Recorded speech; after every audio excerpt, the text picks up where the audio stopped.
प्रभाग क्रमांक 11 मधून शिवसेनेचे अधिकृत उमेदवार दीपक मौले, सीमा गोकुळ निगळ, रुपाली गांगुर्डे, सुभाष गांगुर्डे यांनी सातपूर कॉलनीमधील साईबाबा मंदिरापासून भव्य रॅली काढली। सातपूर गाव, स्वारबाबा नगर, कामगार नगर परिसरात या रॅलीने भव्य तुफान उभे केले। प्रभाग 11 शिवसेनेचा बालेकिल्ला म्हणून ओळखला जातो। साहजिकच शिवसेनेच्या उमेदवारांच्या प्रचारासाठी शिवसैनिक जिद्दीने उतरलाय। उमेदवारांचे संघटन कौशल्य, शेतकऱ्यांच्या हक्कांसाठी मौले यांनी केलेले काम तसेच यामुळे चारही उमेदवारांचा विजय निश्चित असल्याचे एका शिवसैनिकाने सांगितले। सर्व लोकांना आपण शिवसेनेची माहिती दिलेली आहे, उमेदवारांची माहिती दिलेली आहे, कोणता उमेदवार कोणत्या पद्धतीने सक्षम आहे आणि आमच्या कुठल्याही उमेदवार कुठल्या प्रकारचे गुन्हेगार दाखल नसल्यामुळे सर्व उमेदवारांच्या पाठीमागे भरगच्च मतांनी लोक आलेले आणि आम्ही आज सर्व 11 मधील मतदारांना आणि सर्व जनतेला एकच सांगू शकतो, हा प्रभाग क्रमांक 11 मधील उमेदवार जे आहे हे पूर्णपणे निवडून येणार।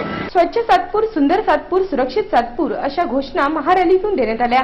शिवसेनेचा गड अबाधित राहील अशी ग्वाही या महारॅलीतून देण्यात आली। नाशिक सिटी न्यूज साठी व्हिडिओ जर्नलिस्ट सुनील पगारे, सातपूर।